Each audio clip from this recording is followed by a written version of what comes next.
Assalamualaikum warahmatullahi wabarakatuh. Salam sejahtera bagi kita semua. Perkenalkan, nama saya Arif Darmadiansyah. Saya guru biologi dari SMA Negeri Probur, Kabupaten Alor, Nusa Tenggara Timur. Pada kesempatan kali ini, saya akan memaparkan pengalaman pembelajaran terbaik saya di tengah pandemi yang berjudul pengembangan COVID-AIDS Coronavirus Detection sebagai upaya penanganan learning loss pada mata pelajaran biologi di SMA Negeri Probur, Kabupaten Alor, Nusa Tenggara Timur. Latar belakang yang mendasari inovasi saya yang pertama adalah minimnya sarana prasarana sekolah.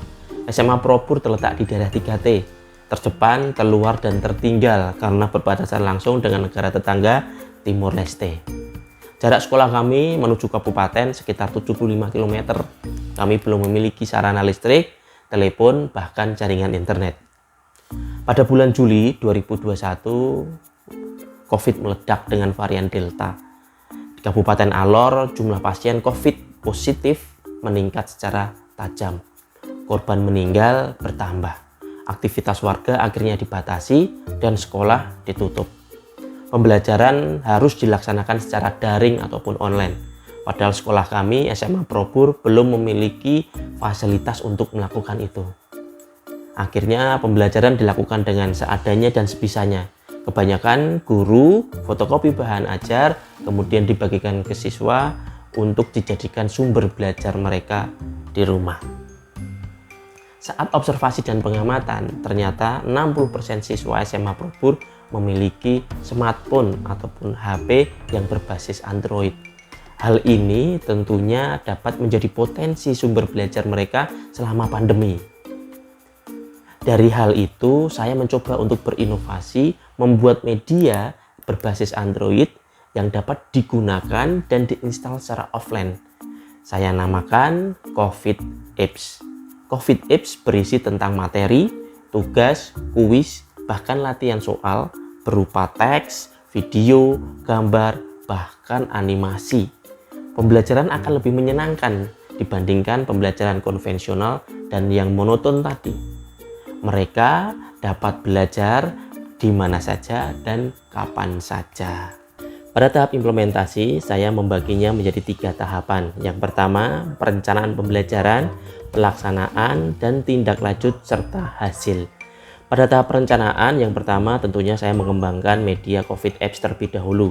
Saya mengembangkan melalui aplikasi iSpring dan website builder APK. Selain berisi konten pembelajaran, saya menambahkan fitur tentang literasi COVID-19 karena hal ini relevan dengan materi virus yang akan saya ajarkan.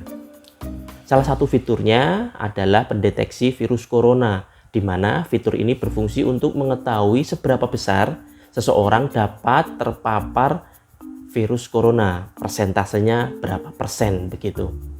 Yang kedua, saya menentukan mapping zona lokasi berdasarkan ada tidaknya sinyal. Setelah itu, saya membagi aplikasi COVID Apps kepada anak-anak melalui software Forshare. Setelah mereka terinstall, kemudian tahap persiapan ataupun perencanaan selanjutnya adalah saya menyiapkan instrumen pembelajaran ataupun perangkat pembelajaran yang akan saya butuhkan. Yang terakhir, pada tahap perencanaan atau persiapan, saya menginformasikan atau memberikan gambaran kepada anak-anak tentang proses pembelajaran yang akan mereka lakukan nanti. Tak lupa, sebelumnya saya menentukan jadwal setiap hari Selasa jam 8 sampai jam 9 kita berkumpul di titik ataupun zona yang terdapat sinyal tadi. Tahap pelaksanaan, siswa sudah berkumpul di titik lokasi yang sudah kita tentukan tadi. Kemudian saya mengawali pembelajaran dengan menjelaskan materi melalui koordinasi via telepon di tiap zona tersebut. Kemudian saya mendorong agar anak-anak dapat menggunakan aplikasi COVID Apps untuk menggali semua informasi yang dibutuhkan ketika mereka belajar tentang materi virus corona. Harapan saya proses inquiry dapat terjadi pada proses pembelajaran ini. Sebelum saya mengakhiri pembelajaran, saya memberikan kesempatan bagi anak-anak untuk bertanya, mungkin menyampaikan kendala, sehingga proses pembelajaran ataupun timbal balik feedback dapat terjadi di situ. Pembelajaran saya akhiri dengan menentukan jadwal selanjutnya setiap hari Selasa jam 8 sampai jam 9 pagi. Tahap terakhir adalah tahap tindak lanjut dan hasil. Pembelajaran menggunakan media COVID Apps adalah pembelajaran yang baru bagi mereka. Kelebihannya, Mereka lebih antusias dan memiliki rasa ingin tahu yang lebih. Terjadi peningkatan kualitas pembelajaran apabila dibandingkan dengan pembelajaran menggunakan fotokopi bahan ajar. Minat belajar siswa meningkat 100% dari yang sebelumnya hanya 35% setelah penggunaan media COVID Apps. Dari segi hasil belajar pun terjadi peningkatan. Kualitas KKM meningkat sebanyak 60% apabila dibandingkan dengan sebelumnya, yaitu 56%. Data ini didapat dari rata-rata tugas dan tes berdasarkan foto portofolio yang mereka kumpulkan. Kendala yang dihadapi pembelajaran menggunakan COVID Apps adalah kita tidak bisa mengawasi proses pembelajaran secara langsung pada siswa. Yang kedua, penggunaan video yang terlalu banyak membuat ukuran COVID Apps terlalu besar sehingga tidak bisa berjalan optimal pada smartphone tertentu. Selain itu, rencana tindak lanjut dari penggunaan COVID Apps ini adalah akan diterapkan pada semua mata pelajaran.